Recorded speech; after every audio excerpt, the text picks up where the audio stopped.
Clients meeting పిలుస్తారు, కానీ last మూమెంట్లో ఆర్డర్ని వేరే వాళ్ళకి ఇచ్చేస్తున్నారు. ఒక చిన్న కథ, పెద్ద లెసన్ వినండి.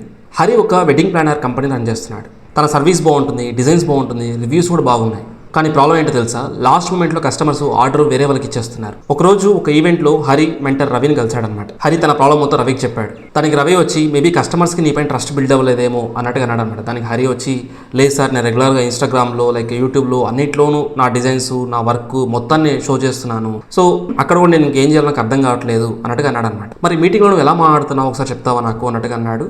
సో నేను ఇలా స్టార్ట్ చేస్తాను సార్, ఇలా ఎండ్ చేస్తాను అన్నట్టుగా ఎవ్రీథింగ్ చాలా పర్ఫెక్ట్గా చెప్తున్నాడు అనమాట. నువ్వు మాట్లాడుతున్నప్పుడు అంతా ఓకే, అంతా బాగుంది, కానీ ఏంటంటే హరి మనవాడు అన్న ఫీలింగ్ అనేది నాకు రావట్లేదు, ఎక్కడో సంథింగ్ గ్యాప్ ఉన్నట్టుగా ఉంది అన్నట్టుగా అన్నాడు అనమాట. హరి కన్ఫ్యూజ్ అయ్యాడు. సార్ దానికి నేనేం చేయాలి సార్ అన్నట్టుగా అడిగాడు అనమాట. దానికి రవి సింపుల్గా నవ్వి, నెక్స్ట్ టైం నువ్వు మీటింగ్కి వెళ్తున్నప్పుడు ఒక 1/2 kg ఆర్ ఒక 250 గ్రామ్ ఒక స్వీట్ బాక్స్ తీసుకొని కస్టమర్ దగ్గరికి వెళ్ళు అన్నట్టుగా అన్నాడు. రవి కంటిన్యూ చేస్తూ మీటింగ్ కంటిన్యూ అయిన తర్వాత లాస్ట్లో స్వీట్ బాక్స్ని కస్టమర్కి ఇవ్వు అన్నట్టుగా అన్నాడు అనమాట. హరి వెంటనే సార్ ఏంటి సార్ అసలు స్వీట్ బాక్స్ అండ్ ఎందుకు లాస్ట్లో ఇవ్వాలి అన్నట్టుగా అడిగాడు అనమాట. దానికి రవి సింపుల్గా నవ్వి, నువ్వు స్టార్టింగ్లోనే స్వీట్ బాక్స్ ఇచ్చావంటే కస్టమర్ ఏమనుకుంటాడంటే ఓకే నన్ను ఇన్ఫ్లుయెన్స్ చేస్తున్నారు ఆర్ ప్రైస్ ఇంక్రీజ్ చేస్తాడు అన్న ఫీలింగ్ అనేది కస్టమర్కి ఆటోమేటిక్ క్రియేట్ అయిపోతుంది. సో అందువల్ల నువ్వు స్టార్టింగ్ ఇవ్వద్దు.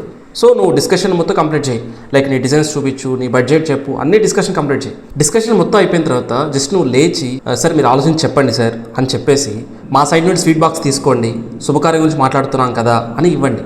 కస్టమర్ ఎందుకు ఏమీ అడిగాడంటే సార్ మా కంపెనీలో కల్చర్ ఏంటంటే ఒక శుభకార్యం గురించి మాట్లాడుతున్నప్పుడు ఒక స్వీట్ని ఇవ్వడం అనేది మా కంపెనీలో ఉన్న చిన్న కల్చర్ సార్ అన్నట్టు చెప్పండి. సో కస్టమర్కి సో ఏమనుకోడు, ఆల్రెడీ నువ్వు డిజైన్ చూపించావు, లైక్ బడ్జెట్ ఇచ్చేసావు, అంతా ఎవ్రీథింగ్ ఓకే అంటే పార్షియల్గా నీకు already some trust and build అయింది. ఇలా ఇవ్వడం వల్ల 1%, 2%, 5% సమ్ ఇంప్రెషన్ నువ్వు క్రియేట్ చేయడానికి వాళ్ళ దగ్గర ఇది హెల్ప్ అవుతుంది అన్నట్టుగా అన్నాడు అనమాట. వన్స్ నువ్వు స్వీట్ బాక్స్ని ఇచ్చిన తర్వాత ఎలాంటి కమర్షియల్ డిస్కషన్ చేయదు, జస్ట్ నవ్వేసి వచ్చేసే అంతే అన్నట్టుగా అన్నాడు అనమాట. దానికి హరి వచ్చి సార్ ఇలా స్వీట్ బాక్స్ ఇస్తే ఆర్డర్ కన్ఫామ్గా వస్తుందా సార్ అంటే గ్యారంటీ ఉందా సార్ అన్నట్టుగా అన్నాడు అనమాట.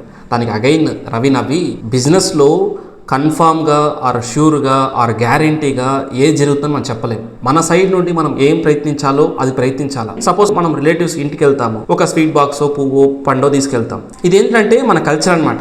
మనం కస్టమర్స్ యొక్క సైకాలజీని, మన కల్చర్ని మనం మార్కెటింగ్లో ఇంక్లూడ్ చేస్తే స్లైట్గా మనకి ఆర్డర్ క్లోజింగ్ ఛాన్సెస్ అనేది పెరగడానికి పాసిబిలిటీస్ ఉంటుంది. దీన్నే సింపుల్గా రెసిప్రొసిటీ మార్కెటింగ్ అంటారు. లెసన్ సింపుల్, ఫస్ట్ మనం ఇవ్వాలి, రిటర్న్ మనకి ఏదో ఒక రూపంలో వస్తుంది. కస్టమర్కి స్వీట్ ఇవ్వడం వల్ల ఆర్డర్ కన్ఫర్మ్గా వస్తుందని చెప్పలేం, కానీ ఒక ట్రస్ట్ బిల్డ్ చేస్తుంది, మనవాడు అన్న ఫీలింగ్ క్రియేట్ చేస్తుంది కస్టమర్కి. వన్స్ ట్రస్ట్ బిల్డ్ అయిందంటే బిజినెస్ ఆటోమేటిక్గా స్లోగా గ్రో అవుతుంది.